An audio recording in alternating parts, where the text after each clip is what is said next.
What's up, everybody? Today we are exploring the idea of dominating the seventh rank by looking at a game that Bobby Fischer played in 1971 where he dominated the seventh rank. And this idea of taking control of the seventh rank is incredibly important, and it's definitely something that you should try to implement into your own games because it leads into the ability to gain material and gain a wonderful attack. So let's go ahead and start exploring this game.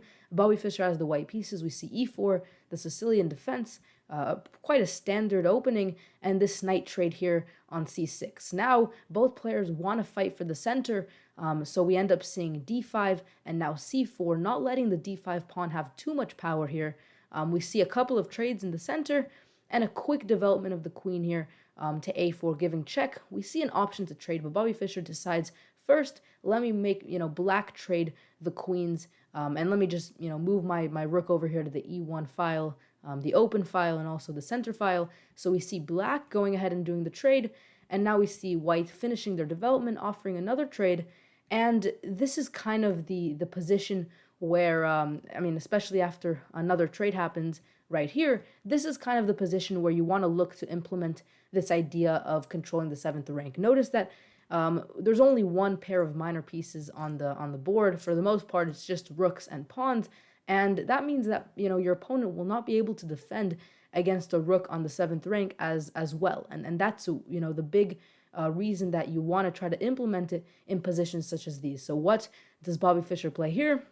Of course, he ends up playing rook to c1, going ahead trying to bring the rook over to c7, where it will be an absolute it will be a very nice piece there for white. The rook does move off the seventh rank, which is not a great move here because it does allow the rook to move to c7, control the seventh rank, and from here is where everything starts going downhill for black. Black does make an attempt to stop this rook from controlling the whole center rank. Obviously, before this rook, it's not threatening any pawns, but the idea of the seventh rank is not necessarily to come in and sweep all the pawns, but it's more to maybe add another rook to the attack, control the seventh rank with two rooks, and then, all of these pawns become extremely weak and hard to protect, and so that is where the power of the seventh rank comes into play.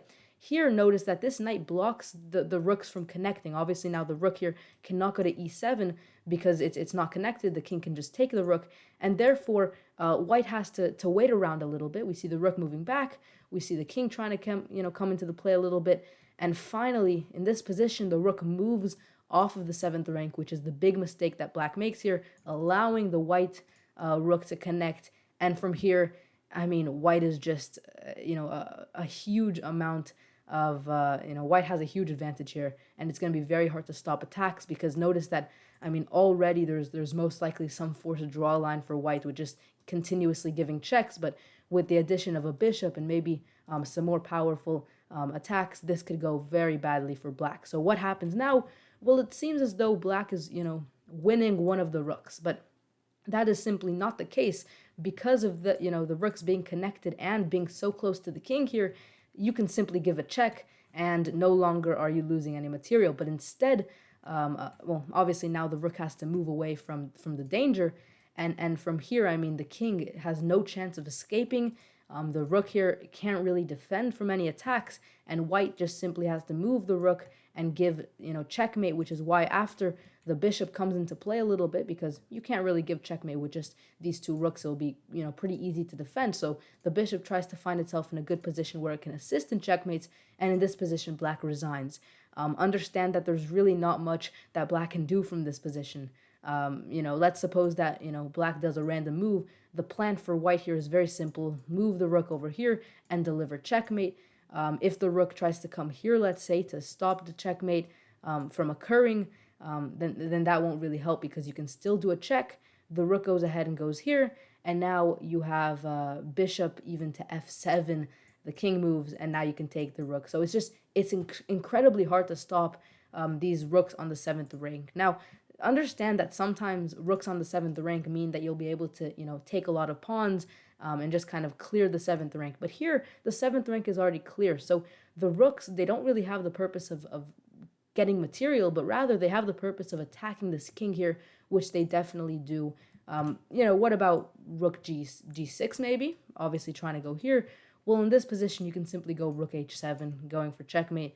There's not much that you can do. If black tries to defend against checkmate, you can even just take the bishop, and you'll obviously win this game. So the point is, it becomes extremely hard to defend against these doubled rooks when they're coordinated, when they're together, when they're connected, and especially when this king is so unsafe. So definitely try, if we go back, when did white decide that they want to go ahead and implement this domination of the seventh rank? It was basically in this position. They noticed that, they have this ability to move the rook from c1 to c7, and I mean, this is just a beautiful idea.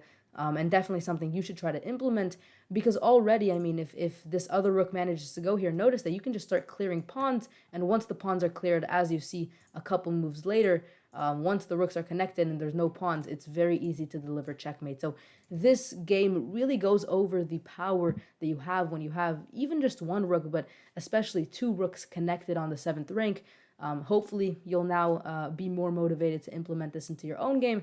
It's definitely a tool that is worth looking into and using. Hopefully, you guys enjoyed this video. Make sure you guys, if you have other ideas for videos, leave them down below, and I'll see you guys next time. Peace out.